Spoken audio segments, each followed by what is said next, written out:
Hi guys, Guruvayur അമ്പലനടയിൽ ഒന്ന് പോയിട്ട് വന്നാലോ? എന്തായാലും കേരളത്തിൽ നിന്നുള്ള ഈ ഇയറിലെ ലാസ്റ്റ് ട്രിപ്പ് ആയിരിക്കും. സീറ്റ് കിട്ടിയ സന്തോഷത്തിൽ ഇരിക്കുന്നത് ഞാൻ. എന്നിട്ട് വർക്കല കിട്ടും. അപ്പോൾ ഒരു ട്രിപ്പ് സോങ് കാഴ്ചയിലും.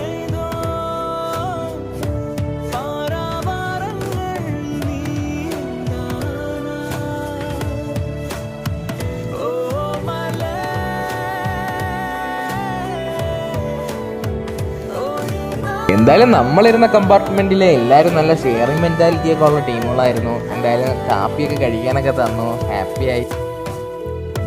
അങ്ങനെ ആലപ്പുഴ കഴിഞ്ഞപ്പോൾ എനിക്കൊരു കാപ്പി മേടിച്ച് കുടിച്ചു. പിന്നെ അവിടെ നിന്നും പിന്നെ യാത്രയായി. എല്ലാവരും കുറച്ച് കഴിഞ്ഞപ്പോഴേക്കും ഉറക്കമായി. ഞാൻ മാത്രം ഉറങ്ങാതെ എങ്ങിയിരുന്നു. അപ്പം എന്തൊട്ട് തൃശ്ശൂർ എത്തിയിട്ടുണ്ട്. അപ്പം ഇനി ഒരു തൃശ്ശൂർ വൈവിലങ്ങ് പോവാ.